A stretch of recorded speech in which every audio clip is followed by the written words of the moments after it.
Ամբողջ աշխարհում ինչքան որ մարդ կա, ոչ ոք չի ծնվում նույն վայրկյանին։ Հոգիները աշխարհ են գալիս իրարից մինիմում 7-ից 21 վայրկյան անց։ Ծննդյան օրեր կան, որոնք որ չի կարելի նշել հենց ծննդյան օրը, պետք է նշել հաջորդ օրը ծննդյան, եւ դա բնավ 40-ամյակը չէ։ Իմ համար Աստված այդ մարդու խիղճն է։ Յուրաքանչյուրիս մեջ մենք ունենք այդ Աստծուն կամ ոչ, կամ բաներ, որ պիտի մարդը չիմանա։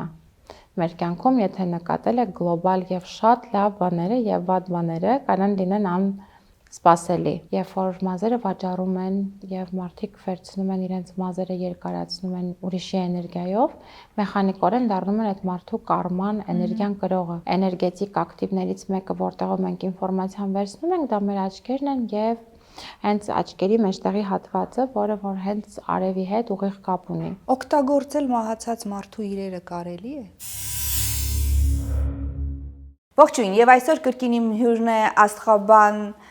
Լիլիթ Ալեքսանյանը եւ միասին որոշել ենք այսօր պատասխանել առավել տարածված եւ հաճախ կրկնվող այն հարցերին, որոնք ուղղվում են աստղաբաններին։ Բարև ձեզ։ Ողջույն։ Ամենակրկնվող հարցերից մեկը։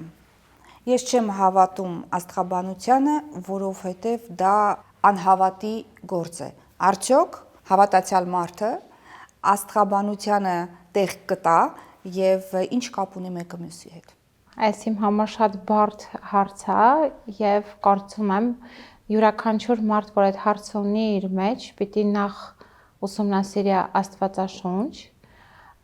պիտի ուսումնասիրի պատմություն, պիտի ճամփորդի եւ կարծում եմ այդ երեքի արկայության դեպքում չեն կապի այս գիտությունը ինչ որ մի կերպ ոչ աստվածային երևույթների հետ, քանի որ ինչպես ամիսներն են 12, ինչպես Քրիստոսի աշակերտներն են 12 եւ մոլորակներն ունեն իրենց առաքյալի անունները, ամեն դեպքում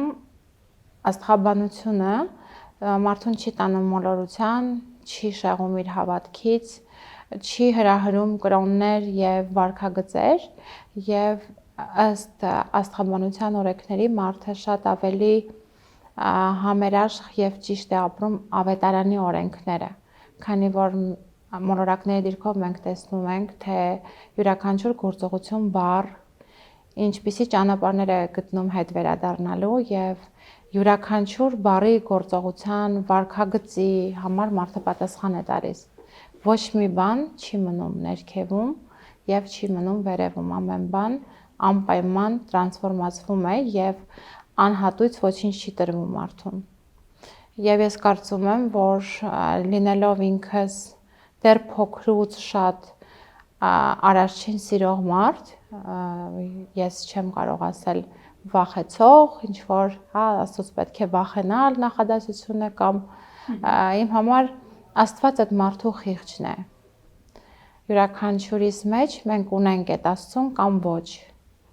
Եվ ավելի շատ նման մարդիկ, ովքեր որ մտածում են սա հավատքից դուրս ինչ որ երևույթ է եւ հակա աստվածային եւ Աստծո կամքին դեմ, ավետարանում էլ կա ուղիղ գրված այդ բառերը, որ Աստծո խոսքի մեջ, որ ասում է նայում եք երկնքին եւ աստղերի դիրքով տեսնում եք եղանակը եւ ինչ է սպասվելու։ Ինչի այդ նույն ձև չեք նայում երկնքին եւ կատարում հորս խոսքը։ Ես ռուսերեն եմ կարդացել, փորձում եմ մոտավորապես հայերեն արտաբերել, չնայած հայերենն էլ եմ կարդում ժամանակ առ ժամանակ, բայց հիմնական ուսումնասիրություններս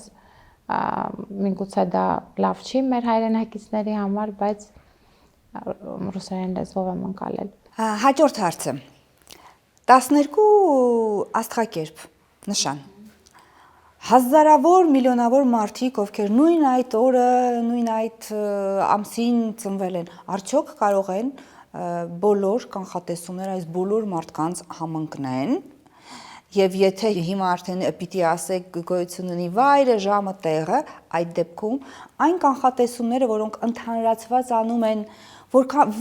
տոկոսն է, որ չափն է, որ դրանց պետք է լուրջ վերաբերվել եւ որպես կանխատեսում ընդհանրապես լսել։ Տեսեք, կա այսպիսի վարքագիծ մոլորակային այդ սիստեմայի մեջ, որտեղ որ ընդհանուր տեսությունը նայում են ըստ երկիր մոլորակի մակարդակի վրա, թե օրվա համար էներգիաները որ դիրքում են գտնվում, ասենք արևը հիմա արդեն գտնվում է ջրհոս նշանի ներքո, լուսինը իր դիրքը ունի, Վեներան իր դիրքը ունի եւ քանի որ բոլոր 12 համաստեղությունները ունեն իրենց ընկերներին եւ արյուծի համաստեղություն մոլորակը արևն է, խեցգետնին է լուսինը եւ լուսնի դիրքով տեսնում ենք թե լուսինը եթե այսօր այս դիրքում է ինքը բարենպաստ է խեցգետինների համար թե ոչ իսկ ընդհանուր արևի դիրքով եւ լուսնի դիրքով կարող ենք տեսնել օրը ինչպիսին է կլինի սա տեսություն է որ լինում է չէ որ կանխատեսում են անձրև բայց լինում է մռայլ բայց անձրև չի գալիս որը որ անում ենք ոչ հստակ ճշգրիտ ժամով այլ տեղում այն ժամին որը որ արևի տիեզերքում լուսնային օրը չի փոխվում գիշերը այլ երեկոյան մայրամուտից հետո երբ որ արդեն լուսինը վերև է բարձրանում Եվ հենց մոլորակների դիրքով կարող ենք տեսնել տեսությունը հաջորդ օրվա օրը բարենպաստ է, ունի ագրեսիա իր մեջ, որ թվի էներգիայի տակ է, մոլորակները ինչ դիրքերում են, ըստ դրա գրում ենք տեսություն օրվա համար։ Բայց ամբողջ աշխարհում ինչքան որ մարդ կա, ոչ ոք չի ծնվում նույն վայրկյանին։ Հոգիները աշխարհ են գալիս իրարից մինիմում 7-ից 21 վայրկյան անց եւ նույն կերպ գնում են։ Այսինքն աշխարհի վրա ոչ մի հոգի աշխարհից չի գնում ու չի գալիս երկիր մոլորակ միառժամանակ։ 1 րոպեի մեջ կարող է ծնվել 1-ից 9 մարդ։ Եվ մասնագետը երբ որ աշխատում է հաճախորդի հետ, դա կոչվում է ռեկտիֆիկացիա, կյանքի կարևոր իրադարձությունների հիման վրա կարողանում է գտնել հենց կոնկրետ այդ մարդուն, որովհետև ամբողջ աշխարհում էլ չենք գտնի մարդ, ում անունը ձերանունից կլինի, ծնված կլինի այդ օրը, ծնողները ծնված կլինեն այդ օրը։ Այո, վայրկյանի համընկնմամբ դժվար կլինի։ Ոչ թե դժվար կլինի, այլ չկա։ Դա կարա հանդիպի մեգապոլիսնի երկրներում, շատ մեծ, այն էլ հավանականության տեսությունը մի քանի 0-ով 1 է։ Լիլիթ, 1000-ից մի մարդ է, ով հստակ գիտի, որ ժամին, որ րոպեին եւ որ վայրկյանին է նա ծնվել։ Եթե մարդը այս տեղեկություններ չունի, մայրիկը ուշադիր չի եղել, մտքով էլ չի անցել, ես ինքս էլ իմ երեխաների այսպես վայրկյանով, որ վայրկյանին են ծնվել, չեմ կարող ասել ազնվությամբ, բայց ցանկություն ունենա դիմել մասնագետի։ Արդյոք կարելի է այս վայրկյանի ճշգրտությամբ ծնվելու պահը դուրս բերել ինչ-որ հաշվարկների միջոցով։ Այո, հենց դրա մասին եմ ասում, դա կոչվում է ռեկտիֆիկացիա։ Կյանքի ընթացքում կատարած գործողությունների, ասենք, ծնվել է հայրը եւ մայրը, ծնվել են այսինչ օրը, ինքը երկվորյակ է, հայրը Գույս է, մայրը ցուլ է, եղբայրը խեցգետին է, ամուսնացել է այս թվականին, ունի երեխա այս թվականին, վիրահատություն է տարել այս թվականին, այդ ամեն ինչը մասնագետը մի տեղ է հավաքում, հաշվարկի անում, աստղաբանությունը բարդ, շատ հետաքրքիր մաթեմատիկա է, իրականում շատ խորը տեսակ է իր բնավորությամբ եւ հաշվարկներով մենք տեսնում ենք, որ վայ էլես մարդուց, որ պտտացնում ես, փոխվում է, այսինքն վայրկյանների մեջ ինքը գտնում է հենց այդ մարդու աստղը, որ ինքը ծնվել է ու անգամ եթե մարդը ապրում է Միացյալ Նահանգներում, միևնույնն է մասնագետը իրան պիտի փնտրի Հայաստանի Հանրապետությունում։ Մենակ վերջի տարեդարձի դիրքով է, որ մեր համար կարևոր է թե վերջի տարեդարձը որտեղ է նշել։ Արևը վերջի անգամ այդ կետը, երբ որ եկել է 360 աստիճան պտույտի եւ հասել է իր ծննդյան այդ օրը, չէ, 365 օրը մեկ է լինում մեր ծնունդը։ Որտեղ է եղել ինքը, որ ժամային հատվածում է եղել մոլորակի վրա։ Այսինքն կարող է բախտորոշ լինել քո ապագայի հաջողության վրա որևէ ազդեցություն ունենալ, թե ծննդյան օրը ինչպես ես նշել եւ որտեղ եւ ում հետ։ Միանշանակ։ Ծննդյան օրեր կան, որոնք որ չի կարելի նշել հենց ծննդյան օրը, պետք է նշել հաջորդ օրը ծննդյան, եւ դա բնավ 40-ամյակը չէ, Կան ուղղակի կարմիկ տարիներ, այդպես է կոչվում, որ մարդու կյանքը գալիս է զորական դիրք եւ նոր էտապ է մտնում ցիկլային, շատ հաճախ դա լինում է 33 կամ 34 տարեկանը, որ կարևոր է, որ մարդը հենց իր այդ տարեդարձի օրը, այդ ժամին, երբ որ ինքը ծնվել է, ավելի օրը նվիրի իրեն իր խաղաղության ու մտքերին, վերարժևորմանը իր անցած այդ կյանքի 33 տարիներին, քան ինչ որ ալկոհոլ օգտագործի, լինի շատ մարդկանց էներգիաների մոտ, որովհետև ցիկլա փոխվում գլոբալ կյանքում։ Մարդիկ կան, ովքեր իրենց տարեդարձը նշել առհասարակ չեն սիրում։ Այդ շատ վատ է։ Հա։ Այդ տոնը ամեն մարդու նոր տարին իր տարեդարձի օրն է գալիս։ Եթե անգամ մարդը ծնվել է 2000 հունվարի 28-ին, ինքը մի տարի ուշ է ապրում, որովհետև այսօրվանից սկսած ծնված մարդիկ են, որ միանգամից այդ էներգիայի մեջ են մտել։ Հիմա եթե ես հուլիսին եմ ծնվել, այս տարվա էներգիան իմ համար գլուխ կբարձրացնի հուլիս ամսին։ Նո սա արդեն ինդիվիդուալ ոնց որ հաշվարկներ, որտեղ ամեն մարդ էներգիայի իշխանության տակ է մտնում իր ծնունդից հետո, մինչև այդ աշխատում է դեռևս անցած տարվա էներգիան, որովհետև 365 պտույտը եթե տիեզերքի համար կատարել է եւ մեկ հունվարի 1-ով թվային դաշտ ենք փոխել, բայց օծը եկել է հիմա, իսկ արևը իր զորական կետին է եկել եւ դիրքա փոխվելու է դեռ փետրվարի 21-ին, հատկանշական էներգիաներ են, որոնք դեռ չի նշանակում, որ տարին սկսվել է։ Որտեվ պիտի իրանք ակտիվանան, կան առաջնահերթ իրենց դիրքերին, որոնք որ ամեն տարի անում են, բնությունը սկսի ծաղկել, արևը գա առաջ եւ հենց արարչագործության այդ ձեռագիրը, երբ որ ծառերը բողբոջում են, տղաբերությունը արդեն երևում է, չէ, բնության, հենց դրանով է դրոշված, որ աստրալը, վերևի մոլորակային սիստեման սկսում է 1 տարվա համար նոր պտույտ կատարել։ Եվ ինչպես որ նշես, ինչ տրամադրությունը որ ունենաս, այդ էներգիայով էլ կհագենա քո հաջորդ 12 օր։ Ծնունդից հետո 12 օր մոլորակները դեռ ամրապնդվում են, քանի որ ծնունդից հետո 12 օր նրանք կարող են շարժվել, իրենց բնավորությունը փոխել։ Ոնց որ ամեն օրը ծնունդի օրվանից սկսած ամեն ամիսն է մարդու տարվա։ Կապ չունի դու հունվարին ես ծնվել, հունիսին ես ծնվել, ամեն օրը 12 օր ծնունդի օրից սկսած պետք է մարդը լինի ոչ այնպեսին, ինչպեսին միշտ եղել է։ Այն մարդիկ, ովքեր որ շփվում են եւ ճանաչում են այս ամեն ինչի մասին ես խոսում եմ, իրենց ծնունդից 12 օր առաջ եւ հետո նախապատրաստվում են տիեզերական նոր տարին դիմավորելու։ Եվ առաջ եւ հետո լինում են դեպքեր, որ մենք հատուկ, եթե մարդը ունի առողջության խնդիր, եթե տուրբուլենտնեսի այդեն շատ է եղել, արևին երկրից հանում ենք տարեդարձին։ Տանում ենք իրան բարձր դիրք, այնտեղ որտեղ ինքը իրան ավելի լավ կզգա։ Եվ տուրբուլենտնեսը կանգնում է։ Եվ նույնը հակառակը, մարդը կարա շատ երկար գտնվի ուրիշ երկրում, թիրախավորի ինչ որ հիվանդություններ, ինչ որ անընդհատ առանց պատճառի խնդիրներ ունենա, արևի դիրքը փոխում ենք եւ այստեղ նայում ենք իրան ուրա պետք գնալ ինչ որ արևային երկիր, թե ավելի խոնավ տաք երկիր եւ այսպես ավելի ռեսուրսները հավաքվում են եւ էներգիան շատանում է։ Աստղաբաններ ունենում են խնդիրներ, եթե աստղաբանության միջոցով հնարավոր է նախապես արդեն ամեն բան հաշվարկել, պլանավորել,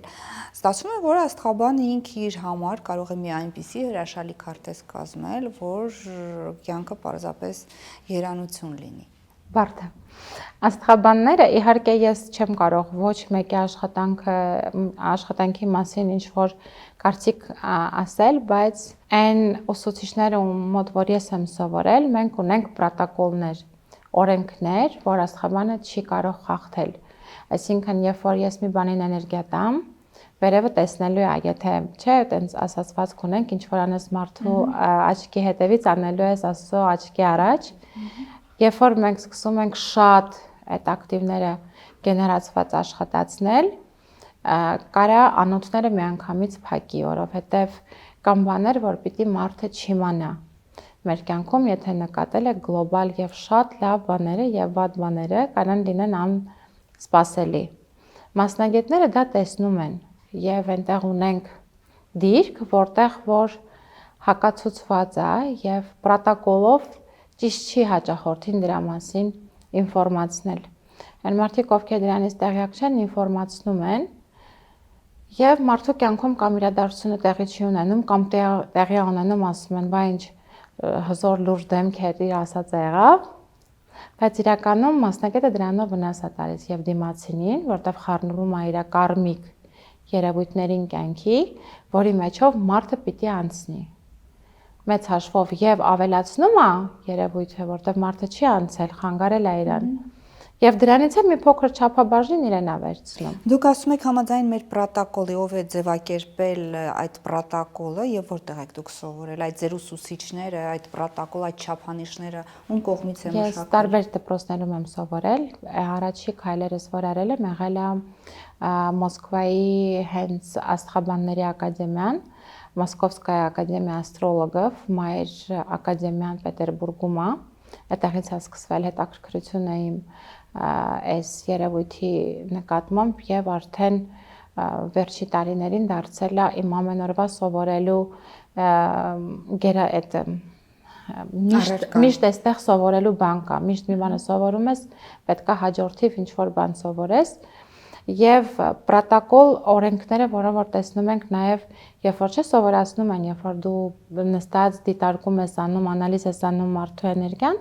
սովորացնում են, որ այստեղ ունենք 12-րդ դիրք, ամենավերջի դիրքն է։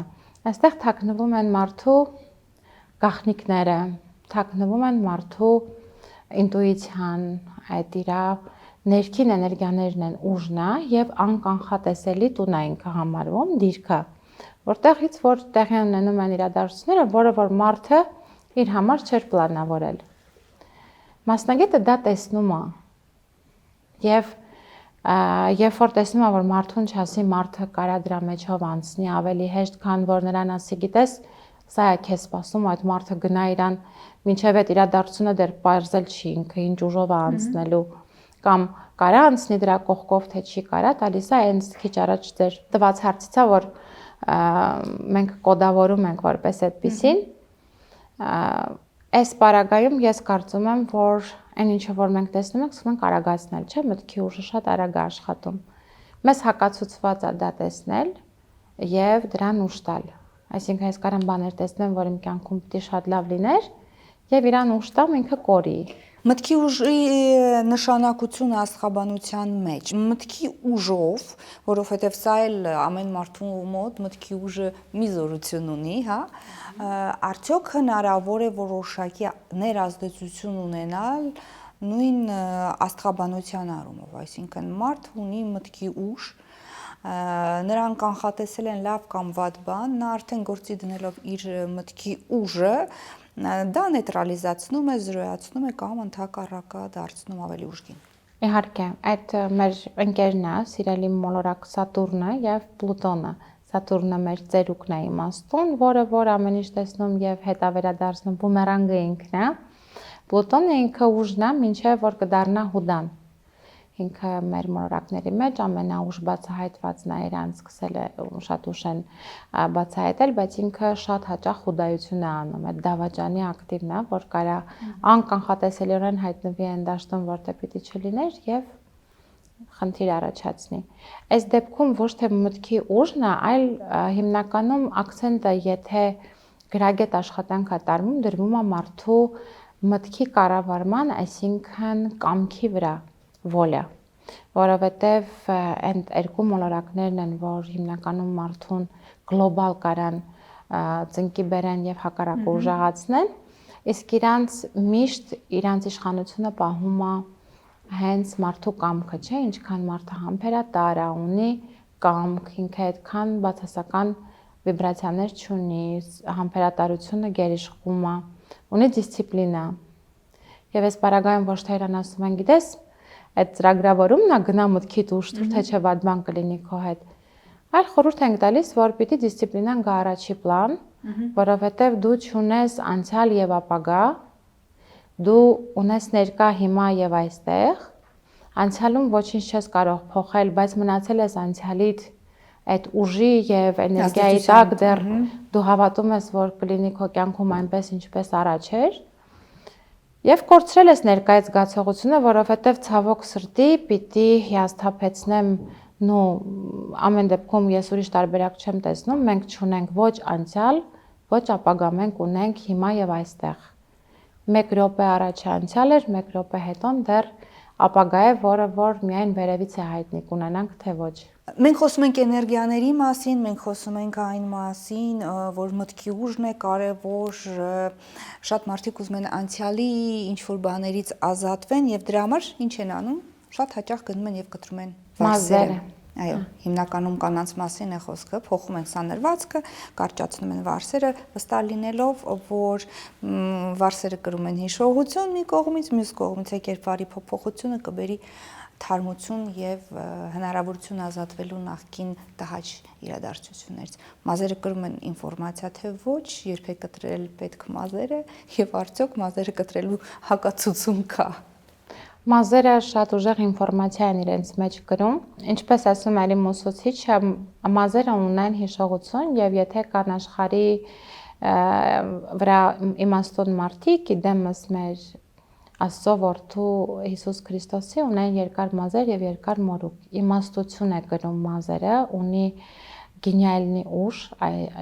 մազերը շատ կարևոր էներգիա են յուրաքանչյուր մարդու կյանքում։ Եվ շատ կարևոր է, որպեսզի մենք ուրիշի մազերը չկրենք։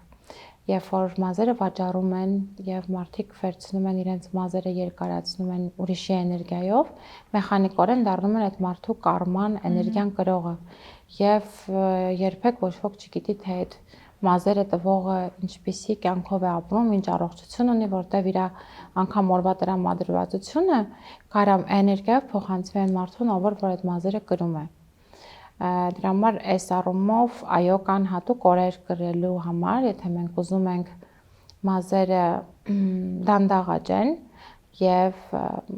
կամ մարդ ինքը ուզում է իր սանրվածքը չփչանա, մազերը դանդաղ աճեն,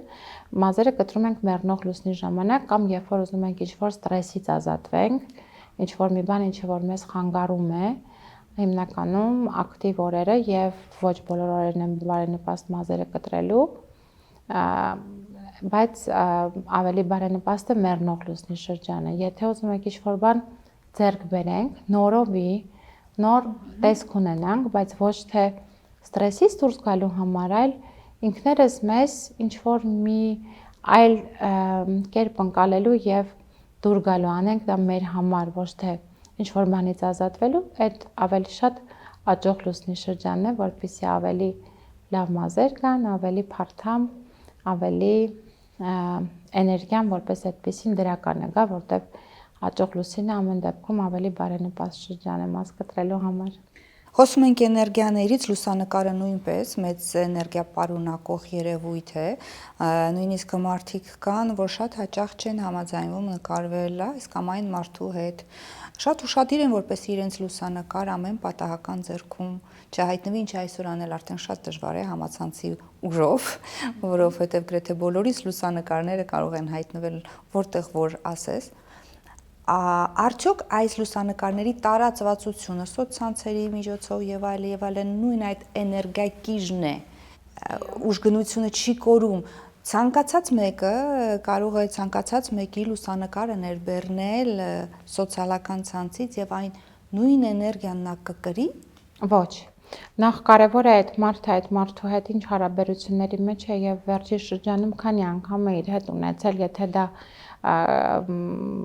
անում են, չէ, հաճախ կանայք են վերցնում տղամարդկանց նկարները տանում,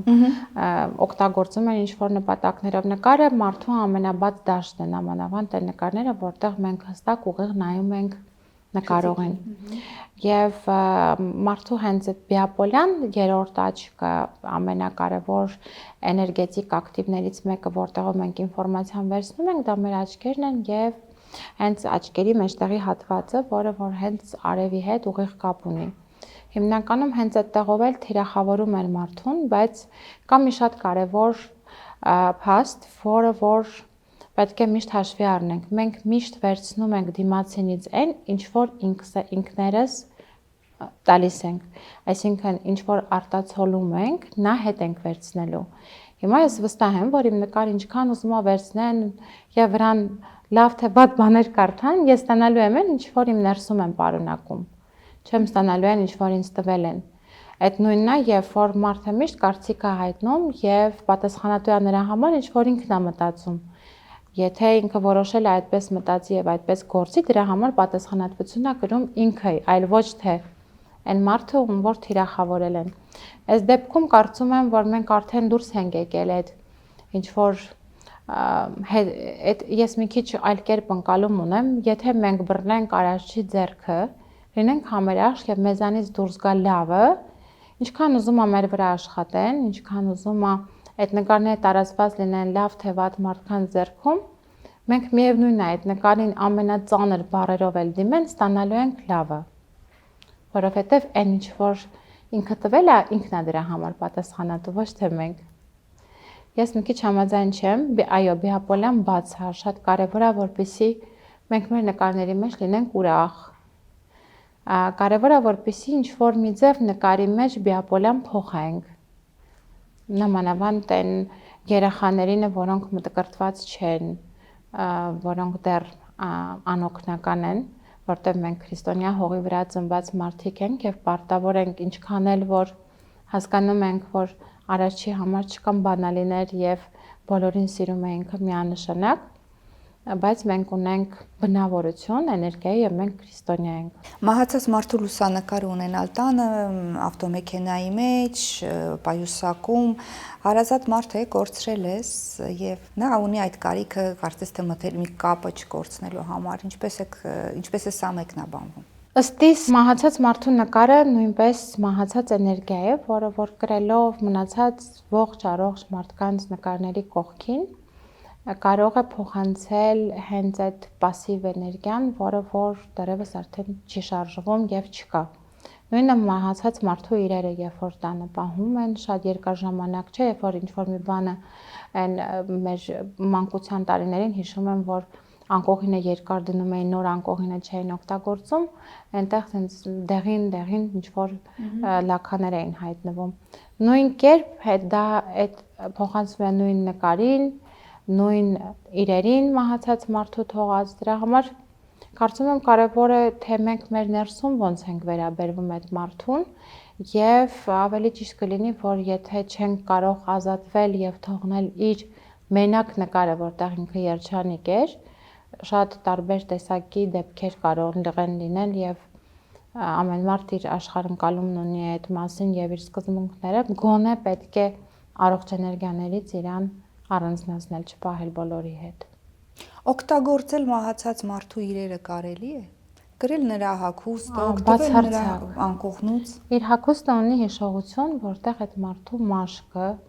էներգիան եղել է երջանիկ կամ տխուր։ Եթե իր էներգիան չի ապրում, դուք կարող եք տակ այդ իրը գրեն են մարդիկ, ովքեր չեն ճանաչել այդ մարդուն, բայց ոչ տեսնեն թե ոնց են կրում այդ հագուստը ծանոթ մարդիկ եւ